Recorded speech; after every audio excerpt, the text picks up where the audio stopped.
Quay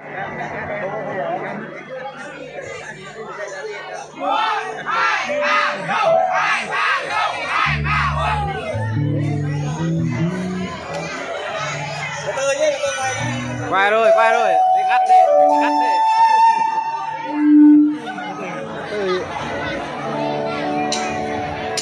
Vâng thôi.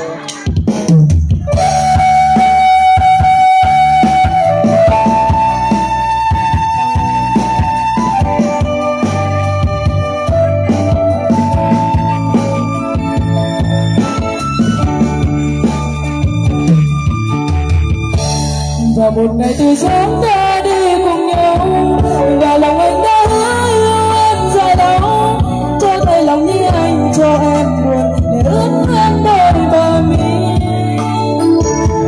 Ngày một thì đã hứa xin anh đừng quên rằng đời này em có riêng em, đã nhớ lại giấc mơ bên anh mà lòng đã yêu anh hơi nhiều.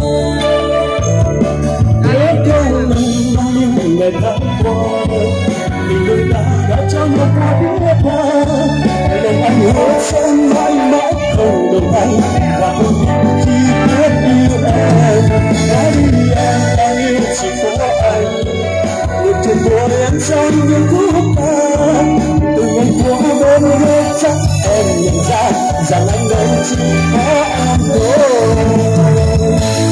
Từng người ta mãi như muôn bài thơ, tình ta lên con có anh và em, mãi nhớ mà chúng ta là tình mãi đưa ta mãi bên nhau. Vâng, xin mời quý vị hãy dành cho các bạn một tràng pháo tay nhỏ đó.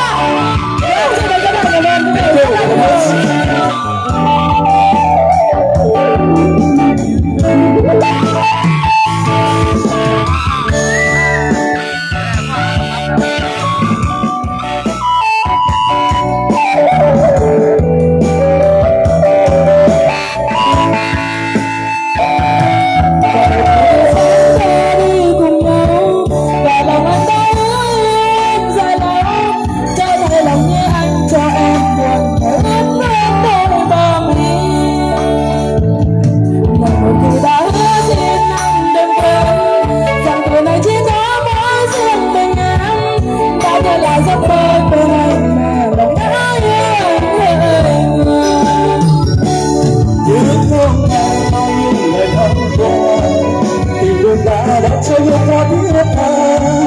Lòng anh hứa sẽ mãi mãi không đổi thay và con tim chỉ biết yêu em.